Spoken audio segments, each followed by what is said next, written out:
Il y a une chose qui est fondamentale et que quelqu'un que je connais n'arrête pas de répéter. C'est qu'il faut savoir ce que tu veux dans la vie. Parce que si tu sais pas ce que tu veux, et si tu sais pas où tu veux aller, tu ne sais pas où tu dois regarder. En fait, tu vas là où tu regardes. Et si tu commences à regarder un peu partout, tu vas jamais aller quelque part de précis. Si tu es en pleine exploration et que tu veux faire des expériences, que c'est volontaire, alors regarde un peu partout, oui. Mais il y a un moment donné où tu dois savoir te stabiliser sur quelque chose qui te correspond. Tu dois savoir où tu dois aller. Et quand je dis tu dois, c'est pas parce que c'est une obligation, mais c'est parce qu'on est quand même venu sur Terre pour faire quelque chose. On a tous une particularité, et on a tous une façon innée qui nous est propre de voir la vie, de ressentir la vie. Chacun a sa façon de regarder un tableau.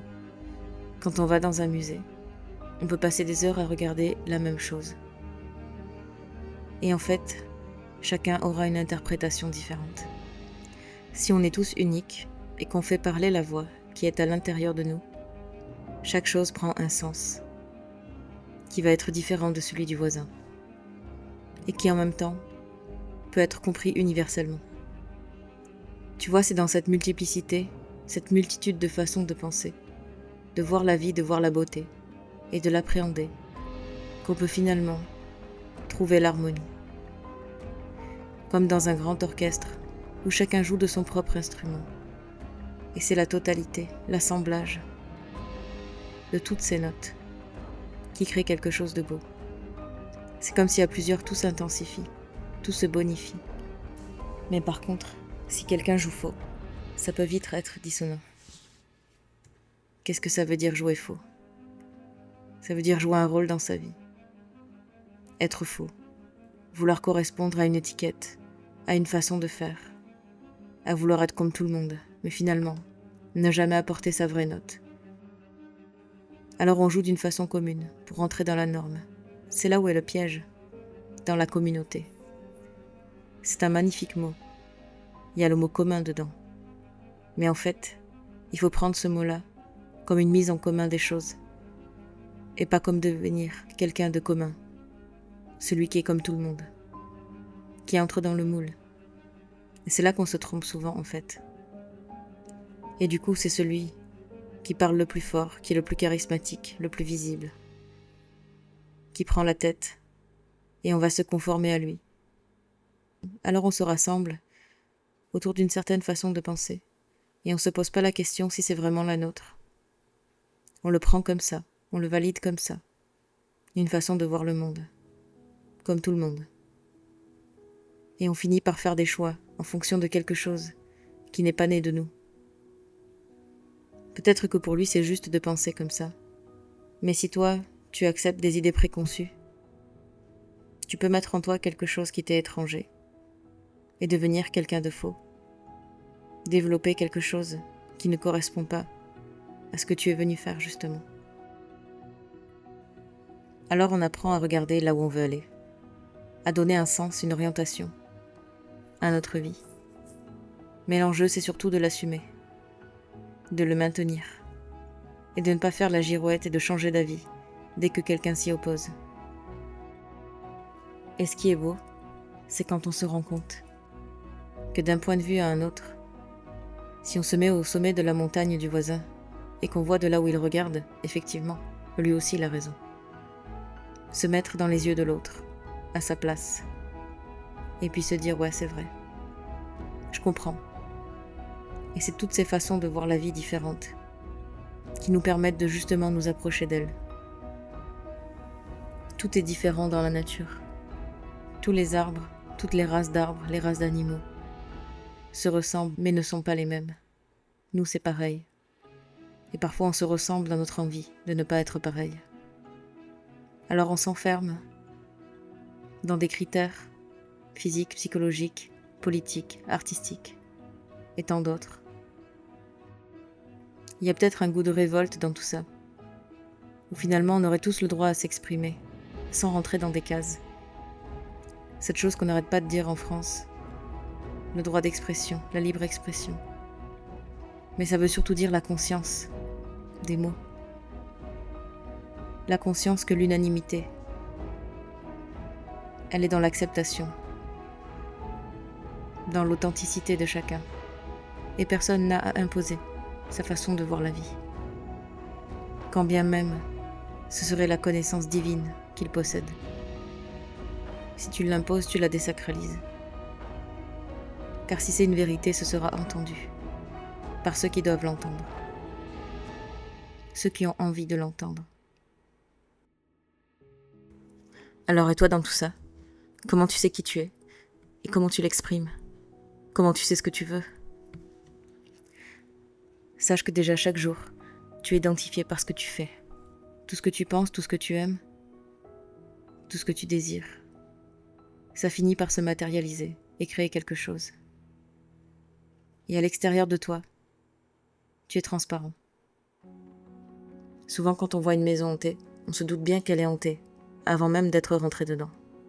Et souvent quand il y a une maison où on fait des bons petits plats, ça sent très bon, déjà de l'extérieur. Tout a l'air propre. Ça peut nous donner envie d'y manger. Et nous, c'est exactement la même chose, avec ce qu'on est à l'intérieur et ce qu'on montre à l'extérieur. Et bien souvent, nous-mêmes, on s'en rend pas compte. Alors si tu te poses la question et que t'es pas sûr de savoir justement où tu veux aller parce que tu sais pas vraiment qui tu es, tu peux déjà commencer à t'orienter en répondant un peu à ces questions. Et regarde ce que tu fais naturellement. Quelque chose qui vient de toi, qui s'exprime, comme le fait d'avoir envie d'aider. Pas quelque chose que tu veux montrer mais que tu fais sans faire exprès. Et tu t'en rends compte parce que quand on te demande de l'aide, en général tu ne te poses pas la question. Si c'est une de tes valeurs, tu sais déjà comment faire, c'est facile. Et tu ne te mets pas en danger pour le faire. Mais tu peux te poser la question, par exemple, si quelqu'un te demande de l'aide et que tu peux le faire, que ça correspond à tout le reste de tes valeurs, eh bien là tu es un créateur. Tu es en train de créer ta vie sous tes pieds, par l'acte que tu vas faire. Et tu vas t'inscrire dans peut-être ce qu'on appelle le soutien mutuel, par exemple, l'entraide. Tu sauras que pour aider, ce n'est pas forcément donner de l'argent à tout le monde. Et ensuite ne plus en avoir. Ou bien quand tu veux arrêter, que tu te rends compte que ça sert à rien, qu'on te dise que tu n'aides pas. Tu trouveras le vrai sens du mot aide. Alors réfléchis à ce que tu peux apporter toi et exprimer toi. Pense aux choses que tu fais tout le temps. Est-ce que quand tu chantes, quand tu t'exprimes, quand tu vas vers quelqu'un, quand tu lui dis bonjour, quand tu souris, tu émanes quelque chose en particulier? Qu'est-ce qui le rend unique, ce sourire? Qu'est-ce que tu fais sans faire exprès? Demande aux gens, demande à tes amis, même à ceux qui te connaissent pas tellement. Qu'est-ce qui ressort d'abord chez toi? Et regarde bien que, si tu réponds toi-même à cette question, que tu n'es pas en train de chercher quelque chose qui manque à ta vie, mais vraiment quelque chose qui est là. Que ce ne soit pas quelque chose que tu veux parce que tu souffres, parce que tu es blessé, ou que tout le monde y arrive et pas toi. Parfois on peut se tromper, et on peut se dire j'aimerais tellement lâcher prise. C'est vraiment ça que je veux cultiver dans ma vie. Certainement que j'irai mieux, avec du recul. Mais ce n'est pas ça qui réglera tous les problèmes. Mais tu dois te reposer sur quelque chose que tu es sûr d'avoir déjà en toi. Lorsque vient le moment où tu dois faire quelque chose, un choix, repose-toi sur quelque chose que tu as déjà. En fait, au moment où je parle de ça, je viens de croiser quelqu'un qui portait un bidon d'huile sur la tête, ne me demandez pas pourquoi. Et instinctivement, là, je l'ai trouvée tellement belle. Et j'ai sorti mon téléphone, j'ai arrêté d'enregistrer. Et je l'ai prise en photo parce que je la vois habillée en bleu comme ça, avec le bidon jaune. Je me suis dit, waouh, trop belle. Donc, finalement, j'ai écouté quelque chose qui est en moi. Et je me suis dit, voilà, c'est ça que j'essaye de dire depuis tout à l'heure. Il y a quelque chose en moi qui a vu la beauté. Et ça m'a poussée à immortaliser ce moment.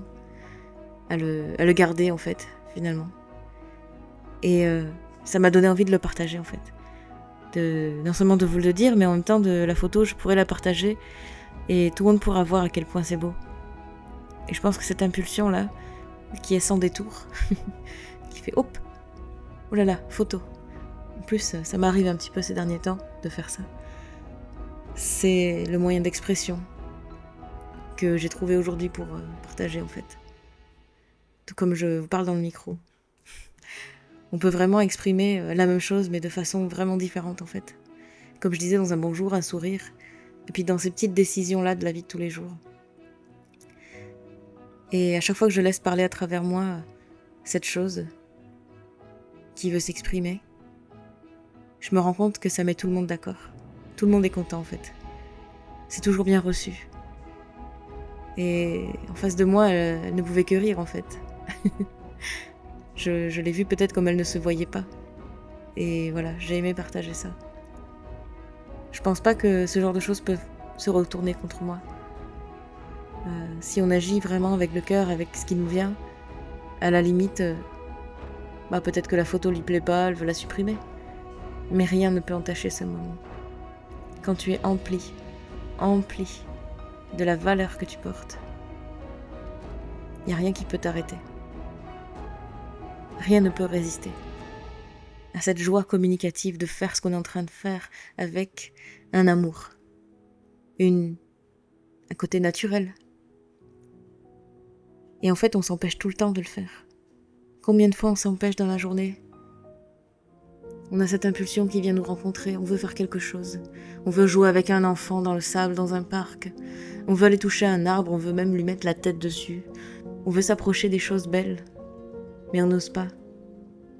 On n'ose pas faire le beau compliment à quelqu'un. On n'ose pas le prendre dans les bras. Alors qu'on a tellement envie.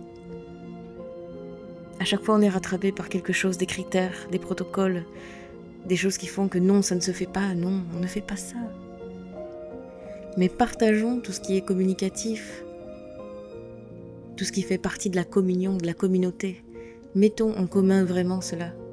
Que chacun amène à table une part de son gâteau, de sa spécialité, que chacun puisse goûter et manger tout ce qui est beau et bon chez l'autre, tout ce qu'il a à offrir, qu'on puisse élever nos papilles à connaître de nouvelles choses grâce aux autres. On devient de plus en plus meilleur, plus on connaît de choses, plus on s'éveille à la multitude de tout ce que tout le monde peut offrir en fait. C'est vraiment un repas partagé. Offrir simplement. Être dans le don. Sans jamais manquer de rien. Parce qu'on donne ce qu'on a. Et parce qu'on veut et qu'on n'a pas. Et comme on l'a, on ne peut pas le perdre. C'est vraiment à nous. Et tu vois, un jour, on était à table. Peut-être que vous le savez pas, mais je vis dans un village essénien. Dans cette soirée, j'ai invité quelqu'un qui n'avait jamais été dans cet endroit. Et on mangeait tous ensemble. Il y avait une bonne ambiance. On s'est mis à chanter à un moment donné. Et il me dit, mais vous ressemblez à des anges.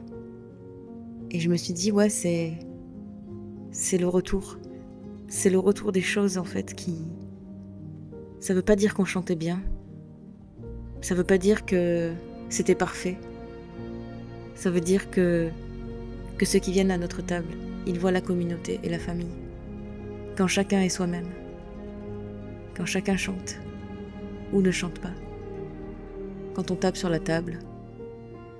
Quand on sourit. Quand on se regarde. Quand on ferme les yeux même. Quand on goûte quelque chose qu'on aime manger.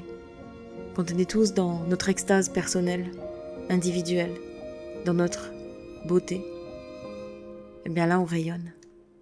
On rayonne et on peut toucher les autres. On peut les toucher plus par quelque chose qui est beau et qui nous est naturel que quelque chose qu'on essaye de faire pour une prouesse, pour prouver. Alors j'ai envie de dire, sois toi-même, assume qui tu es. T'as une manière d'aimer, aime comme ça. Laisse parler ton impulsion, crée ta propre perfection. Deviens l'incarnation parfaite de ce que tu es, sans vouloir ressembler à l'autre, sans vouloir être parfait aux yeux des autres. Sois vraiment toi et apporte à la table le résultat de la recette que tu as trouvée dans ta vie. Le gâteau, le pain, les pâtes, les pizzas. Et tu vas voir que cette nourriture qui en découle, cette nourriture subtile, elle nourrit tout le monde. Elle libère tout le monde. Et en faisant pas grand-chose, tout le monde finit par être d'accord, de par la différence et l'association des goûts.